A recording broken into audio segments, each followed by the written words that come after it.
Hi, Catherine. It's so nice to meet you. Do you mind introducing yourself? Not at all. I'm Katherine McLaughlin, and I've been a sexuality educator and trainer for over 25 years. And my specialty is focused on people with developmental disabilities, intellectual disabilities, and sexuality. How did you come to be doing what you're doing? So it started really, a couple things happened. One, I was working for Planned Parenthood and doing lots of workshops for the general population, and people started to reach out to me, special educators, developmental disability agencies, looking for help. How do I address this? So I started teaching individuals and also leading staff trainings and parent workshops on how to talk to your kids about sexuality. I had a spinal cord injury and became a wheelchair user. Wow. Yeah, so I think both of those things at the same time, I was really interested in. All of a sudden, people were treating me really differently.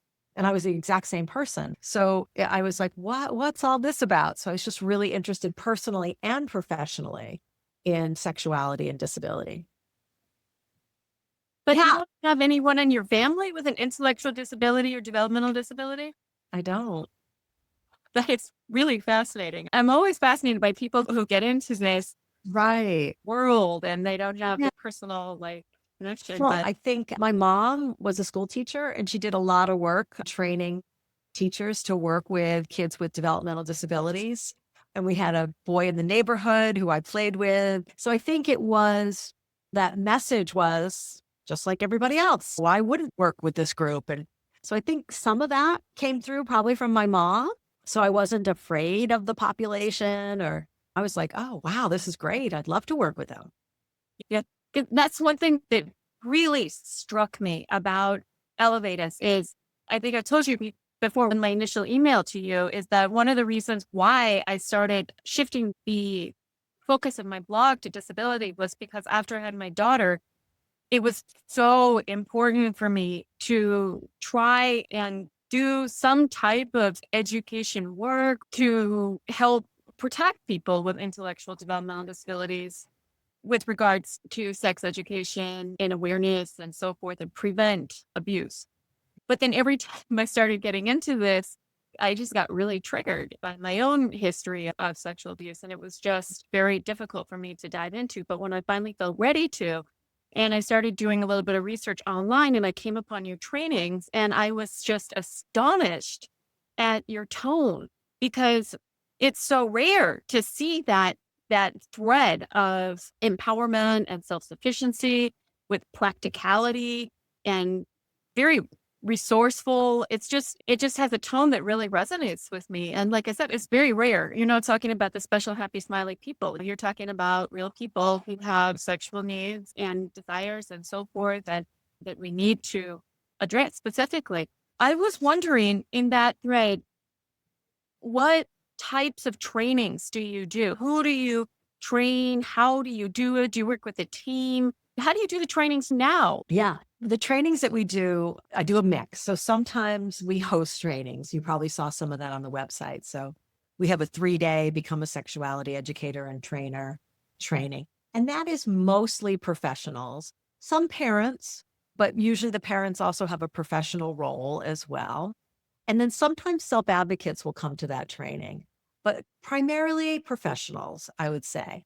And the hope is that they'll go back to their agency, their community, and lead sexuality education classes, parent workshops, and staff training so that people with disabilities are receiving the information from lots of different ways, right? So classes with peers, professionals talking and supporting them, and parents also talking and supporting them. So they're getting a lot of information, hopefully. And the thing, when I first started the work too, there weren't a lot of curriculum. There were some older curriculum available. And so I started working with Green Mountain Self Advocates. So it's a group of people with disabilities in Vermont. And it was a really an aha moment for me where I had been an educator for years. So I thought, oh, I'll write the curriculum and then I'll teach it and I'll do what I always do. Right. And they were like, no, nothing about us without us. We want to help write the curriculum. And not only do we want to help write the curriculum, we also want to be one of the teachers of the curriculum as well. I think some of the tone you're talking about comes from people with disabilities really speaking up and saying, no, we want to be part of this. We have things to say about this, and we want to be the teachers. So the curriculum was, I worked on it with Green Mountain Self Advocates. They reviewed all the lessons. And then it was designed for team teaching. So a self advocate and a professional team were leading the sexuality education classes. So that's where it all started 20 years ago or so. And now I'm doing, so not only do I do the 3-day, but I am doing work directly with self advocates and training them to be sexuality educators.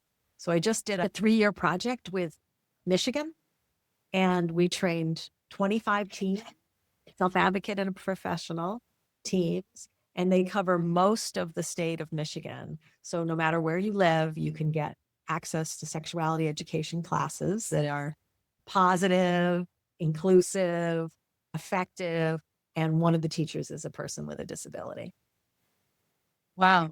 Yeah. It's so amazing and wonderful and needed. Yes, it is. Yeah.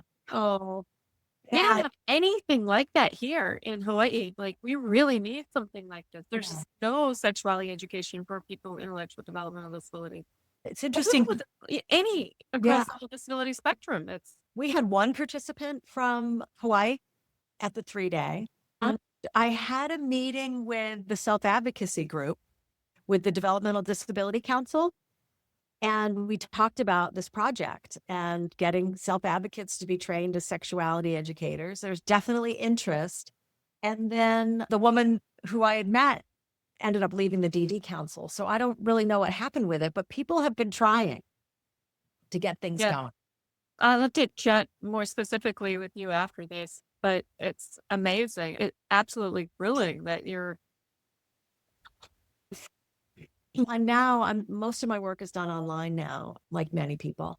But I am doing a class right now with self advocates. We're going through the whole curriculum online. It's fine, but it's not ideal. I think the staff training, professional trainings, parent workshops, I think those are all right online. I think people appreciate the convenience. They're lonely. It's nice to be with a group of people. And self advocates, it's working. I would much rather be in person with them, but what are you going to do?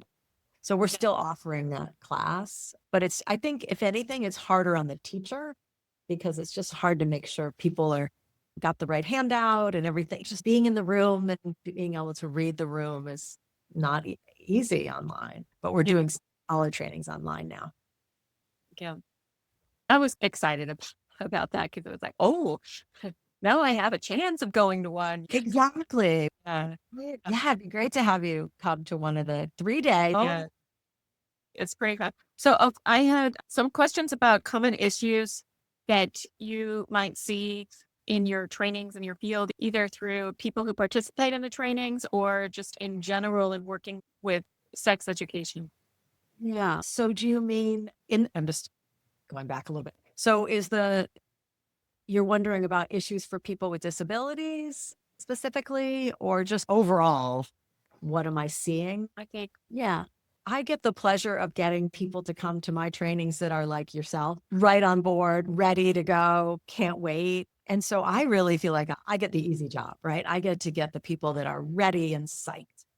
But I think what I hear a lot, and I do in service trainings as well, that people with disabilities want and need the information, and that the barriers tend to be more staff and parents that are afraid.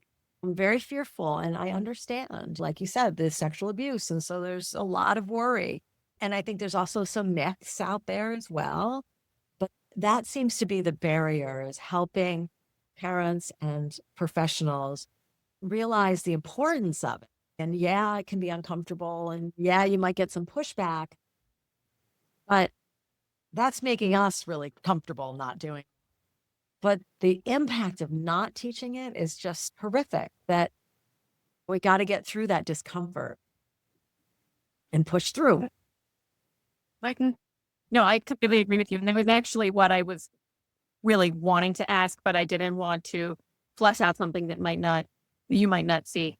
But I would imagine parents would be a major barrier. I see a lot of this in the Down syndrome community, which is why I was wondering too, if you've seen parents pushing at the idea that their kids are sexual beings or that might want to have sex someday. In the Down syndrome parent groups, it seems like there's a lot of people who are resistant to that.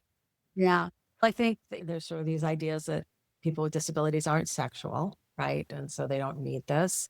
I think also seeing them as childlike and not Yeah. adult. Many times I'll hear parents say, yeah, my son is 21, but he has a cognitive age of 6 or something. And I think there's a sort of misinformation that, oh, then you just teach him what 6-year-olds need. But what you have to do is teach him what every 21-year-old needs.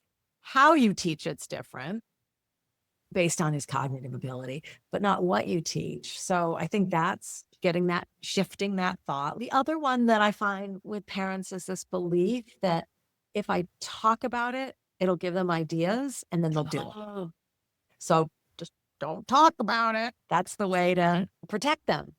And that's actually not true at all. We know that parent-child communication around this is protective. They can go to their parent if they have questions or anything.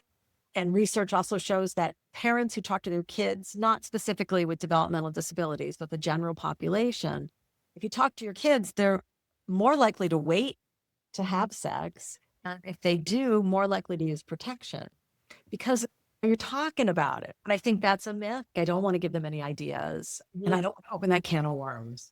But I think it's really comes from fear, who I feel resistant. I ask about what worries them about this to really understand what's underneath their fear about it. And we live in a culture that doesn't talk about it anyway with anybody, right? So it's like a double whammy for people with disabilities. We don't talk about it in our culture. We definitely don't talk about it with people with disabilities.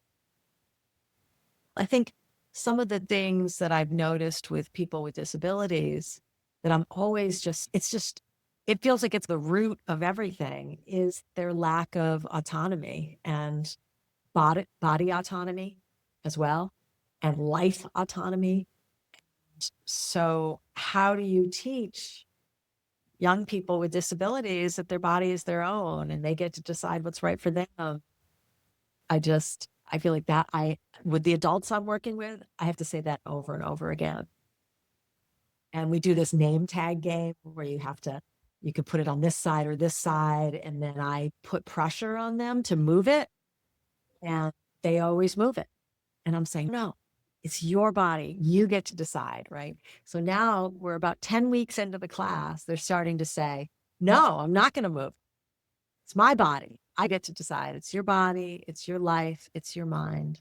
And you get to decide what's right for you. And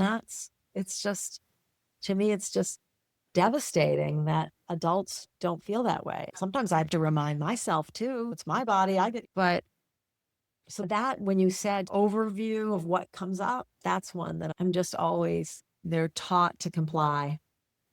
And we want to teach them non-compliance. yes.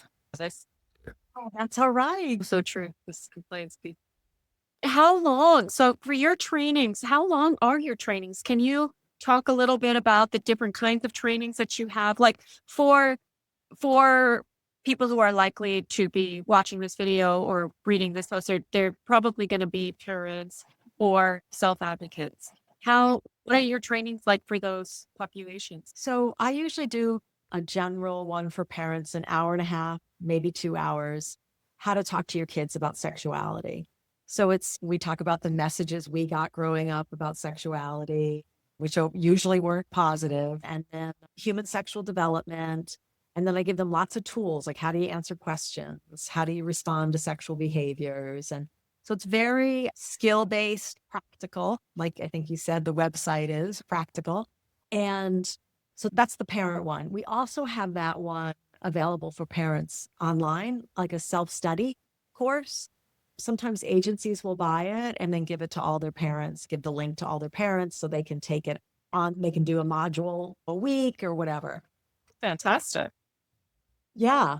And I think actually parent programs online just really work for parents now, not just the self-study one, but the regular general live training. You just turn on your computer and you didn't have to travel. And it's just easier for parents in a lot of ways. So that's primarily what I do for parents. And for self-advocates, it varies. I'll get a request to go to an autism support group or something. And now that everything's online, I do a lot more with self-advocates because before I wouldn't travel for an hour and a half to Denver. So now I'm doing a lot more self-advocate training, just requests here and there. I also have worked with Project Search. Are you familiar with Project Search? So it's a integrated competitive employment training program for people with intellectual disabilities.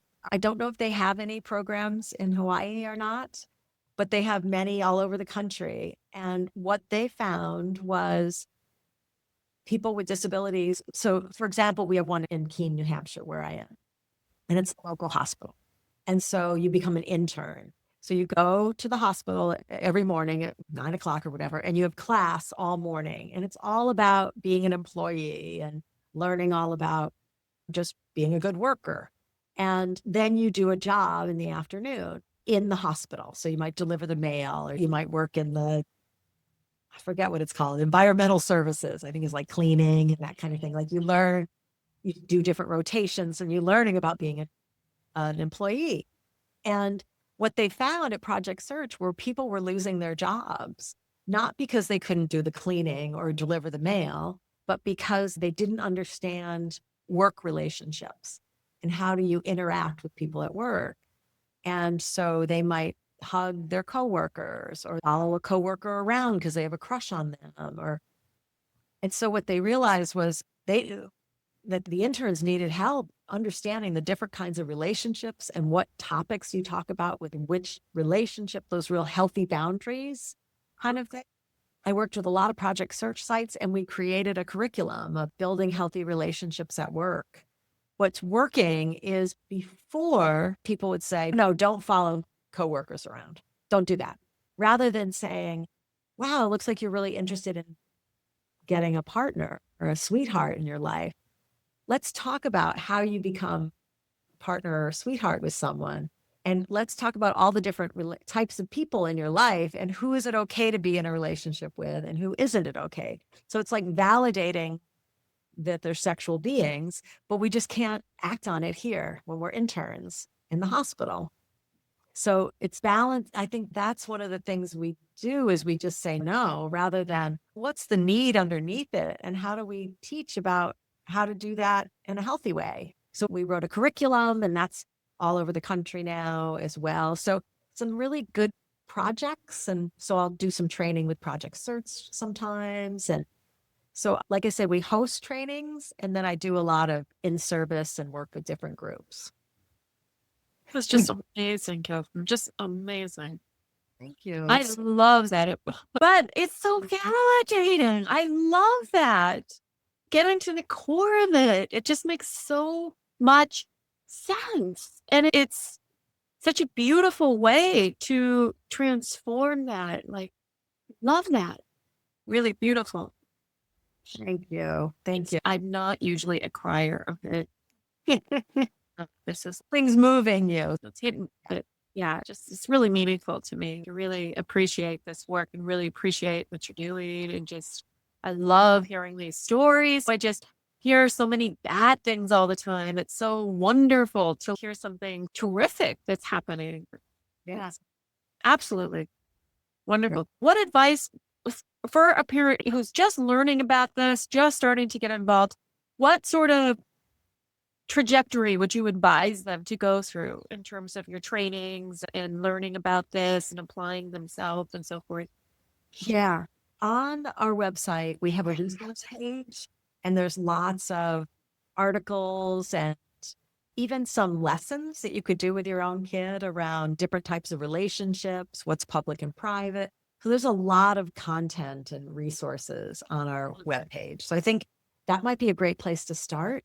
And I guess I would wonder too, I think it depends on the age of the child. If they're young, then we're going to focus on more about body autonomy and body parts and using the correct terminology for body parts. And we do that because it normalizes the part, but it also gives them language to articulate if something does happen.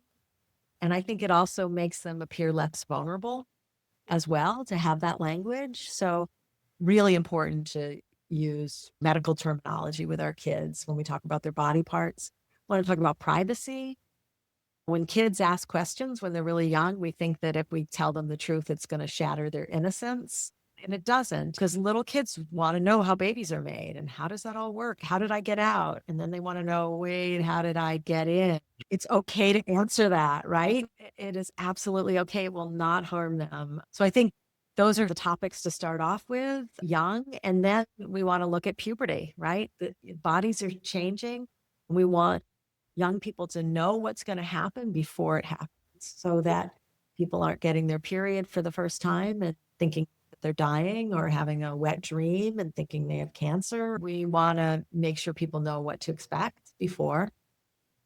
And then it's lots, once they're in adolescence, it's a lot around relationships and what's a healthy relationship. And there's so many topics that I think it can be a little overwhelming for parents. But I wanted to tell you too that there is a couple of resources, and I can gather a bunch of stuff together for you too. One is the OAR, Organization for Autism Research. And it's sex ed for self-advocates. So it's a really good resource, even for parents, just to read it and learn. Because I think the resource itself is a little bit text heavy for some of the people that I work with. Even if they're readers, it's a lot of text. So even if a parent went through that with their child, read parts with them or read it themselves to really just start to hear what it sounds like. Because I've had so many parents in my workshops say, can you just answer this question so I can hear what a healthy, normal conversation sounds? Because we have no role models for that at all, right? We either don't talk about it or we joke about it. So how do you have a serious, healthy, what is it? They're like, what does that even sound like? This is Auntie Catherine. Hello. You're talking to mommy. Hi there, Moxie. Oh, happy birthday. Happy birthday. The birthday video. Okay, can you give mommy a few more minutes with Auntie? Mommy. Yeah, you can give mommy some more minutes with Auntie, okay? Okay. Do you want to go get an apple? It's snack time. Do you want an apple? No. Yeah, you can have an apple. Just apple. Okay. Hey, Micah, can you help Moxie get an apple? So should I make like llama? Okay. So where were we? We were talking about it's 3 months, honey. 3 months until your birthday. 3 months. Mine's in 3 months too. What's her birthday? What day? Moxie, when's your birthday? You want to tell Auntie? May 7th, May 25th. Wow. Auntie is May too. You guys are both. I'm May as well. I'm May 10th. Oh, and my first son, Micah, he's May 1st. May babies. Not my third child. Oh, okay. Mac. Mac. Like the truck. Yeah. Okay. So obviously this is extremely timely for me because she's 10. So my daughter is 10 and she's just really starting to, because she's almost ready to be going through puberty. And it's really, I'm really happy to be connecting with your trainings and with you in this moment and just have a guiding path in this. Yeah. Yeah. I have this newsletter too that when I worked at Planned Parenthood, we wrote for parents of kids with developmental disabilities. And it has a bunch of different articles and it has a piece on sexual development. And that's also on our website as well. So it might be a great thing for you to just look at yourself and also to let other people in your blog know about. Yeah. So that's another resource. And then I also have a resource list that I give parents. So I'll send that to you as well. And yeah, so I think that those are the resource ideas I have. And I think we were just talking about how when you get into adolescence, it can feel overwhelming. So yeah, getting a newsletter, getting a few ideas. There's some tips for talking on the website as well. I think one of the things that I really like to reinforce with parents is to respond and not react, because I think our reactions cause a lot of shame. So to just respond calmly. If they're asking a question, it doesn't mean that bad things are happening or bad things will happen. Just respond and answer the question. And then I think the other piece, definitely respond, don't react. This happens to me all the time. When it comes to you at 3 a.m, just stop with me. Yeah, exactly. Exactly. So respond, don't react. Yes. What else? I think we talked about this too, that body autonomy and helping young people have control of their lives as much as they can. And I know as parents, we have to set the rules and enforce them and things like that. But parents will sometimes say, but they need a bath, Yeah. forcing a child. And then, and you may have heard some of this stuff around when an adult is leaving, that we don't make kids hug them. That Yeah. kind of, some of that body autonomy messaging, I think is really important early on. I just think that's so extra important for kids with intellectual and developmental disabilities, any disability really, but especially those, because a lot of times they're in some type of special ed program and so much pressure is on them constantly to change aspects of themselves for some type of conformity to mainstream. And I don't see spaces very often where they're really encouraged to truly be themselves. Right. Can see that body autonomy piece starting that very early would be very, very important, because they get so much pressure all the time. Yeah. And I think the other thing that whenever I work with parents, we want to be askable and approachable. How do we convey that we're approachable, open? So Yeah. actually, this relevant has a friend who is a boy that she's certain she's going to marry when she grows up. And she's Oh, writing a letter to him, and she put it in the post box. And she wrote the letter, put it in an envelope, put a stamp on it, and put it in the mailbox. And I saw in the mailbox that didn't have his address. So we need to put his address on it. Did? Yeah. It says 22 what? Love? 22. Okay. We'll finish this later. Okay. Mommy is still talking to Auntie. So give me some minutes with Auntie, okay? And then we'll put down his address. Okay. Finish doing this together. Okay. Oh. Give Mommy a minute. I always tell parents that if we don't teach healthy sexuality, someone else or the culture is going to teach unhealthy, right? So if we want the culture to teach our kids what's okay and not okay, then don't talk about it. But most people don't want that, right? So it's an opportunity to be open and askable and also insert your values and what you think is important too, versus the culture's values. I just don't think we need to lie to our kids. If they ask us a question, we should answer it. If they're doing some sort of sexual behavior, that we don't have this strong reaction, we just stop the behavior and find out why they're doing it. And that's sure. Yeah. So it's that being calm and open, and you're the primary sexuality educator of your child. And so if you're not talking about it, they're going to learn it from someone else. On that note, thank you so much for meeting with me. I really appreciate it, Catherine. You're welcome.